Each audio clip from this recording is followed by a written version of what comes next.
الإذاعة الفلكية العربية تقدم.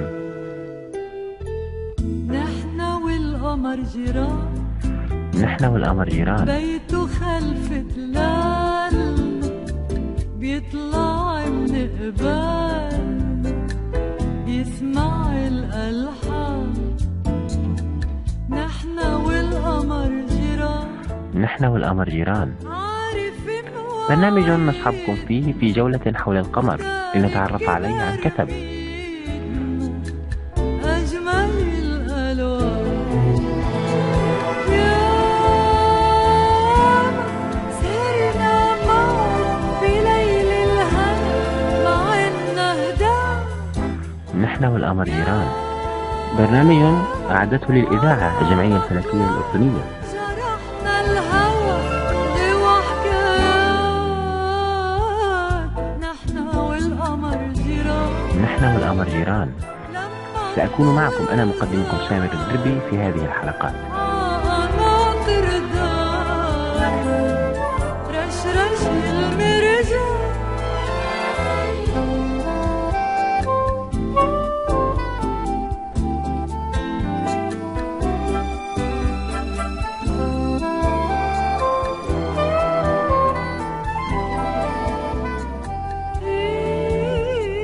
غناني وذكر حب وسهر. أهلا بكم أعزائي المستمعين في سادس حلقاتنا من برنامج نحن والقمر جيران. في هذه الحلقة سنتناول مستقبل قمرنا. ماذا نتوقع لقمرنا؟ ما هي الاستراتيجيات التي نتوقع أن نقوم بها على القمر؟ ولماذا؟ فهذا قمرنا الذي سحر الإنسان منذ كان في الكهوف، وأدرك فيما بعد أن القمر شريك في عمليات الخسوف والكسوف وظاهرة المد، وأقيمت له المعابد في الحضارات القديمة، كما استعين به في تحديد مواقيت الزراعة وتعيين الاتجاهات في عرض البحر. وسواء كان القمر بدرا أم هلالا فإنه لا يزال يضفي رومانسية في الليل، فأحبه الشعراء وهام به العشاق. أما الآن فنحن نريد من القمر غير الذي أراده منه أجدادنا وأسلافنا، فنحن نطلع إلى القمر كبديل عن الأرض أو كجرم يخدم مصالحنا. فأول ما نجده في قمرنا الجرم الصخري، الجبال والوديان وفوهات صدمية، كما يوجد عليه مسطحات ملساء نسبيا مليئة بالمادة البركانية المتجمدة والتي اندفعت من جوف القمر منذ أزمنة غابرة. وتسمى هذه المسطحات الملساء بالبحار القمرية كما سماها الأقدمون، ولكنها كما نعلم جميعا لا تحتوي على مياه. فهل هذا يعني بالضرورة عدم وجود مياه نهائيا على سطح القمر؟ في الحقيقة إن الفوهات الصدمية على القمر كونتها النيازك والمذنبات التي كان يعج بها نظامنا الشمسي في الفترات الأولى من تكونه. إن هذه المذنبات ما هي إلا كتلا ضخمة من الجليد والأتربة والمعادن، منها ما صدم القمر فزودته بكميات قليلة من الماء. إذن فقد كان هنالك ماء على القمر في وقت ما، وبسبب أشعة الشمس التي تصل سطح القمر تبخر الماء وأفلت من جاذبية القمر الضعيفة. ونظرا لأن القمر لا يحتوي على غلاف جوي فقد تصاعد هذا الماء أو بخار الماء إلى الفضاء. فهل هذا يعني أن كل الجليد الذي أتت به المذنبات لسطح القمر قد اختفى بسبب أشعة الشمس؟ في الحقيقة تصل أشعة الشمس إلى جميع أجزاء القمر إلا جزء معين. إن القمر الذي يدور حول نفسه كل 27 يوم وثلث تقريبا يعرض جميع جهاته لأشعة الشمس، ولكن إذا عرفنا أن محور دوران القمر حول نفسه يميل بزاوية مقدارها درجة ونصف عن الوضع العمودي، فإننا نستنتج أن الفوهات الصدمية العميقة والتي تقع على قطب القمر لا تصل أشعة الشمس إلى قيعانها، وذلك لأن زاوية الشمس فيها قليلة جدا، ومحور القمر لا يغير هذه الزاوية إلا درجة ونصف، وهذا لا يسمح لأشعة الشمس بالوصول إلى قاع هذه الفوهات الصدمية. لذا المذنبات التي انتهى بها المطاف في أحد الفوهات العميقة على أحد قطبي القمر استقر الجليد المكون لها في قاع هذه الفوهات وبقي على حاله إلى أيامنا. إذا نعم، هنالك ماء على شكل جليد على سطح القمر بالشروط التي ذكرناها. وقد قامت مركبة كليمنتين والتي أطلقتها وكالة ناسا بتصوير القطب الجنوبي للقمر، وأظهرت الصور أن هنالك حوالي 140 ألف كيلومتر مربع من سطح القمر في حالة ظل دائم. وبينت الدراسات متخصصة وجود جليد على سطح، وقد قدر حجم هذا الجليد بكيلومتر مكعب واحد. الآن ما هي خططنا المستقبلية لقمرنا العزيز؟ كيف سنستغله وبماذا؟ في الحقيقة نود أن نجعل منه منصة انطلاق أو مطار كوني للفضاء الخارجي، فبسبب انخفاض جاذبية القمر فإن تكاليف الطاقة الضرورية لإطلاق صاروخ إلى الفضاء تبلغ 5% من تكاليف إطلاقه من الأرض. ولهذا السبب سيصبح القمر ورشة لبناء وإصلاح وإطلاق الصواريخ الفضائية والمحطات المدارية. وإنه لمن المثير حقا ما يعتقده العلماء الفلكيون طبعا بإمكانية استخراج واستخلاص غازي الأكسجين والهيدروجين من القمر، فالأول ضروري للتنفس والثاني عنصر ضروري كوقود للصواريخ. إذن سيلعب القمر دور النجدة والإسعاف المدني والعسكري لكل حوادث وطوارئ السفن والمحطات الفضائية. وذات يوم سنجد أنفسنا على القمر ونحن نبني السفن الفضائية للسفر إلى ما بين النجوم، ولسوف تقام على سطحه مستوطنات بشرية عند القطبين. أولا لأن اعتقاد السائد كما ذكرنا بوجود جليد ماء هناك في شقوق لم تصلها أشعة الشمس منذ بلايين السنين.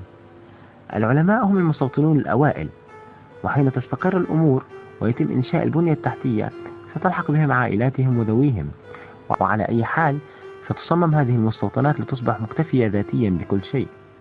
وبسبب انخفاض الجاذبية ربما ستزدهر صناعات يستحيل أو يصعب تحقيقها على الأرض، كما يؤكد العلماء على إمكانية بل وحتمية نقل المصانع الذرية والنووية من الأرض إلى القمر. وسوف تزدهر المناجم لاستخراج المواد الأولية والمتوفرة لصناعة السيراميك وإسمنت. وفي القرن القادم لربما يجد أبناء البشر على طاولات الإفطار أقداحا لشرب الشاي والقهوة مصنوعة من تراب القمر أو المريخ أو أحد الكويكبات. وستتوالد الأجيال الجديدة في هذه المستوطنات الفضائية، وسيحدث كما حدث في المستعمرات على الأرض أن يرفع شعار الاستقلال والتحرير لسكان المستعمرات الفضائية من الاستعمار الأرض. ومن يدري، فقد تطور الحروب مستقبلا لتصبح كونية بمعايير الكونية. أما الحلفاء والأعداء فهم المريخيون والقمريون وسكان الكويكبات والمحطات المدارية أو المدن الفضائية الأخرى. ربما بهذا نكون قد ابتعدنا بخيالنا قليلا، لكن ماذا عن الوجه البعيد من القمر؟ في الحقيقة أن الوجه البعيد من القمر سوف يستغل لنصب المراقب وتقام المراصد، وهي في أفضل ظروف الرصد التي عرفها الفلكيون، وذلك لعدم وجود غلاف جوي حول القمر. ومن هذه المراصد القمرية ربما يتم بث الرسائل إلى حضارات كونية ومعرفة حقائق أخرى عن الكون. لنترك خيالنا الذي قادنا إلى البعيد ونعود إلى حقائق العلمية المكتشفة. فقد أرسلت وكالة ناسا إلى الفضاء مسبار ديب إمباكت الذي تقصرت به أن يصدم سطح القمر لاكتشاف مياه عليه، وكان هذا في سبتمبر 2009، حيث صدم هذا المسبار في القمر. تبعه مسبار للتحليل، وقد كانت النتائج والبيانات الأولية كما يلي، حيث قالت الوكالة في بيان أصدرته في هذه المناسبة: تشير البيانات الأولية إلى أن مهمة اكتشاف المياه من الجانب المظلم من القمر قد تكللت بالنجاح، وقد اعتبرت ناسا أن الاكتشاف يبشر مرحلة جديدة في فهم القمر. وجاء الاكتشاف الجديد نتيجة لتجربة شهر سبتمبر 2009، حيث ارتطم الصاروخ والمسبار بحفرة كبيرة مظلمة تقع في منطقة القطب الجنوبي للقمر، وكان يبلغ عرض هذه الفوهة 100 كيلومتر، وذلك على أمل جعل الجليد ينبثق من منطقة ما في حال وجوده. حيث ارتطم الصاروخ بالمنطقة المذكورة بسرعة 9000 كيلومتر في الساعة، وبعد 4 دقائق فقط تلاه ارتطام المسبار المحمل بكاميرات التصوير لتوثيق تفاصيل الارتطام الأولى. ووصف أحد الباحثين ما تم العثور عليه من كميات مياه بقوله أنها تعادل ما يملأ 12 دلو بسعة جالونين من الماء بكل منها. وأوضح قائلا أن وزن مركب H2O أي الماء التي تمكنت أجهزة القياس الدقيقة من رصدها تساوي 100 كيلوغرام. أي ما يعادل 100 لتر. وقد نجمت عن حدوث حفرة نتيجة عن عمليتي الارتطام، وبلغ طول الحفرة 30 متر ب20 متر. أما الاصطدام الذي حدث فكان العلماء يقولون بأن ينجم عن عمليتي الاصطدام هذه عمود من الغبار يرتفع إلى حوالي 10 كيلومترات، ويمكن رؤيته من على سطح الأرض، إلا أن العمود الناجم عن الحطام بسبب الارتطام كان في الواقع أصغر من ذلك بكثير، بلغ ارتفاعه 1600 كيلومتر فقط، لكنه كان من الضخامة ما يكفي ليظهر الدليل الذي طالما سعى الباحثون للعثور عليه بشأن وجود المياه. إذا عزيزي المستمع، بهذا نكون قد توصلنا إلى أن هنالك مياه على سطح القمر أو على أقطاب القمر بالتحديد، وهذه المياه يمكن استخدامها للأفكار التي تدور في خيال العلماء من تشكيل محطات إطلاق للصواريخ على سطح القمر، أو إنشاء مراصد على السطح البعيد عن الأرض بحيث تتجه إلى الفضاء في جو لا يوجد فيه غلاف جوي ولا تلوث ضوئي. وبهذا يكون القمر قد اشتوقت لزيارتك، فيكون على بالي أن أتيك يا قمر، وتبقى عبالي عبالي عبالي عبالي إجيك يا أمي. عبالي عبالي عبالي عبالي